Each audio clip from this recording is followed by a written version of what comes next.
So this is a course on computer science. This is a very comprehensive course. I'll start with basics like what encompasses computer science, what are the basics, and then go on to application programming, like what are the applications which run on Windows, and then I'll go on to embedded systems, which basically small applications running on the small devices or electronic devices which you will use.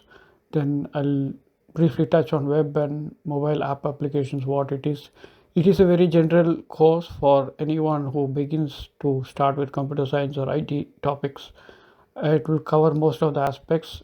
This course will grow over time. That is, it will be initially 30 minutes, and then it will grow as the time passes. So keep a check on this course. So any computer or laptop will have a monitor, a keyboard, and a CPU.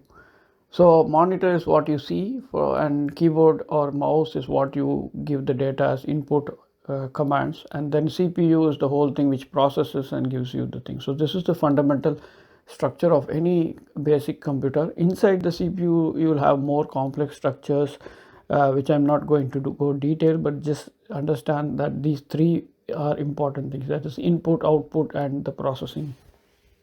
So computer science basically encompasses a broad range of topics, but at its core, it deals with computers, computer systems, and everything surrounding a computer science. That is, it was computer science was formed like started in 1980s. Even then it started 1990s. You had the internet, then it's everything started to boom. Then you had slowly, once the internet came, there's a lot of knowledge exchange, which and computer science or the computers basically help to do many tasks faster. And nowadays you have more advanced things like artificial intelligence stuff. So I'll go into one at a time, the topics, and then hope you will understand it.